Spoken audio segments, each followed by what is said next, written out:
ប្រហិតសាច់គោឆាក្រូចឆ្មានេះមិនថាញ៉ាំលេងឬក៏ញ៉ាំជាមួយនឹងបាយសគឺញ៉ាំជក់មាត់តែម្ដងបើសិនជាមានសមាជិកច្រើនទៀតគឺដដើមគ្នាញ៉ាំហើយដូច្នេះថ្ងៃនេះខ្ញុំចង់ចែកម្លែកតាក់ទងជាមួយនឹងវិធីធ្វើហើយជាមួយនឹងរូបមន្តតិចតួចទេហើយរូបមន្តហ្នឹងគឺគ្រឿងផ្សំតិចតួចមែនតើដែលងាយនៅក្នុងផ្ទះបាយយើងនីមួយសុទ្ធតែមានអញ្ចឹងដោយដែលអ្នកទាំងអស់គ្នាបានឃើញនឹងអញ្ចឹងគឺគ្រឿងផ្សំធម្មតាប៉ុន្តែគ្រាន់ថាបរិមាណគឺអ្នកទាំងអស់គ្នាលៃទៅតាមប្រហិតដែលអ្នកទាំងអស់គ្នាមានជាក់ស្ដែងអញ្ចឹងណាតែសម្រាប់ខ្ញុំគឺពេលហ្នឹងគឺខ្ញុំប្រើប្រហិតអស់2ខាំប្រហិតសាច់គោ2ខាំអញ្ចឹងលាយគ្រឿងក្នុងកូនចានមួយនឹងហើយគឺកុំភ្លេចឲ្យសោះគឺក្រូចឆ្មាអ្នកទាំងអស់គ្នាត្រូវច្របាច់ក្រូចឆ្មាទុកណាហើយបន្ទាប់មកគឺចាក់ខ្លាញ់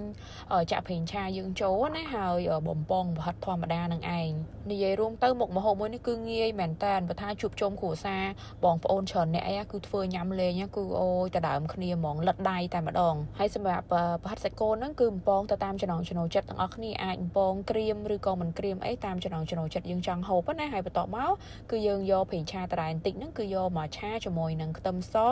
ហើយនឹងម្ទេសហើយម្ទេសហ្នឹងទៀតក៏អ្នកទាំងអស់គ្នាដាក់ទៅតាមចំណង់ចំណូលចិត្តដែរតិចច្រើនអីគឺដាក់តាមហ្នឹងហើយចាក់គ្រឿងដែលយើងបានលាយទុក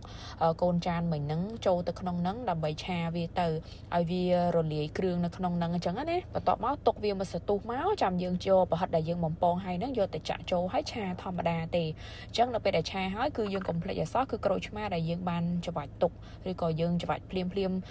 ពេលហ្នឹងហ្មងតែម្ដងក៏បានដែរហើយសម្រាប់រសជាតិគឺដាក់តាមចំណង់ចំណូលចិត្តនឹងឯងគឺជូរហឹរអីដាក់ថែមថយតាមហ្នឹងទៅហើយកុំភ្លេចឲ្យសោះគឺជីនាងវងគឺវានឹងបង្កើនរសជាតិឲ្យឆ្ងាញ់មួយបែបទៀតនិយាយទៅជូរហឹរហ្នឹងគឺអ្នកដែលគាត់ចូលចិត្តរសជាតិបែបហ្នឹងខ្ញុំដឹងតែត្រូវចិត្តហ្មងសម្រាប់មួយមុខនេះ